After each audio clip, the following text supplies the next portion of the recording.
Pierre Casalta est une figure emblématique des médias français déjà. Et il était à RMC, Radio Monte Carlo. À la fin de sa carrière à Radio Monte Carlo, il était chargé des relations extérieures, des relations externes. Et donc il a été choisi pour créer Medi 1 à la demande du Maroc, à la demande de Sa Majesté Feu le Roi Hassan II. Et donc c'est Valéry Giscard d'Estaing, le président français à l'époque, qui l'avait nommé en tant que directeur général de Medi 1 et fondateur de Medi 1. Donc, il faut savoir une chose, il a choisi Tanger. Pourquoi Tanger? Tanger, parce que cette ville était internationale au début du XXe siècle. Et elle est méditerranéenne. Et il s'agit de Radio Méditerranée Internationale. On ne pouvait pas installer Medi 1 à Casablanca ou à Souera. Non, c'est l'Atlantique, c'est pas la Méditerranée. Et en plus, Tanger, on est loin physiquement du pouvoir central, qui est Rabat. Et cela a donné de la crédibilité à Medi 1. Beaucoup de crédibilité. Alors Medi 1, c'est une société franco-marocaine, 51% des parts sont marocaines, 49% françaises. Donc il y avait des journalistes français et marocains, de rédaction, arabophones et francophones. C'était en fait une voix, deux langues. Et deux langues, l'arabe et le français. L'animateur, lui, pouvait passer allègrement du français à l'arabe, il donnait l'heure en français et annonçait la chanson en arabe. Aucun problème. Mais pour l'information, non. C'est-à-dire qu'il y avait les informations en français, les informations en arabe. Alors Pierre Casalta a choisi les quelques Marocains qu'il pouvait trouver sur le marché parlant excellemment le français. Il y en a très peu. Et il a débauché à Rabat des journalistes arabophones de la presse écrite essentiellement. On a dit ici et là qu'il avait débauché des journalistes de la RTM, c'est faux. La RTM, on a pris des techniciens, oui. Des techniciens, oui. Mais des animateurs, oui. Mkaoui, il était animateur à la chaîne Inter, là, il est mort.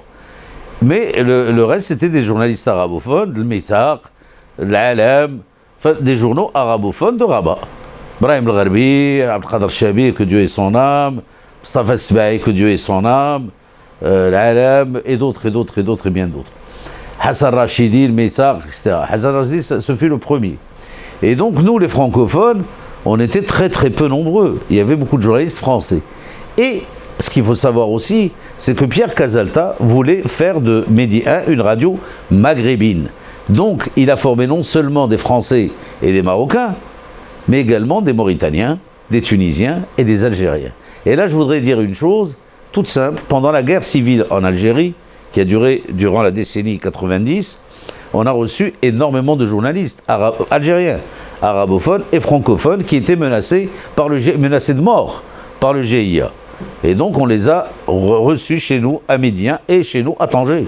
Et ils ont vécu cette décennie. Et aujourd'hui, Reda Boughzi, par exemple, qui est le directeur général de la radio-télévision tunisienne, était stagiaire chez nous à Medi 1. Et d'autres, et bien d'autres. Donc, Casalta a réussi ce pari, ce défi, de faire de cette radio non seulement une radio internationale, mais d'abord une radio maghrébine. Pour nous, Casalta, c'était un papa, c'était notre père. Moi, hier, j'ai perdu mon père. J'ai perdu un père spirituel, un monsieur qui m'a appris tout ce que je sais. C'est lui qui me l'a appris. Parce que Casalta savait s'entourer. Au début, au démarrage de la station, il avait ramené des journalistes aguerris. Des journalistes très expérimentés qui nous ont appris le métier. Je citerai parmi eux Patrice Zère et surtout Jean-Robert Cherfis, un homme extraordinaire, un gars des RMC aussi, un grand journaliste qui m'a tout appris. Moi. Mais grâce à Casalta, bien sûr, grâce à Casalta. Et Casalta, quand il nous envoyait en mission, que ce soit en Égypte, en Arabie Saoudite, ou en Palestine ou ailleurs, on savait qu'on allait réussir. Parce qu'il ne se trompait jamais. Quand il choisissait Omar Salim, ou Brahim El-Gharbi, ou Hassan Rachidi, ou Monsef Boualleg, ou X ou Y, il savait donc, on partait en mission rassuré et sûr de notre coup. C'était un homme exceptionnel. Il s'intéressait même à nos vies privées, mais très discrètement. Pas de manière ostentatoire, de manière voyante. Non, non, c'est un homme très discret, très bienveillant, très dur, mais bienveillant. C'était pas le père Fouettard qui donnait des coups. Non, non, non, non, non. C'était un père tendre. Que Dieu ait son âme.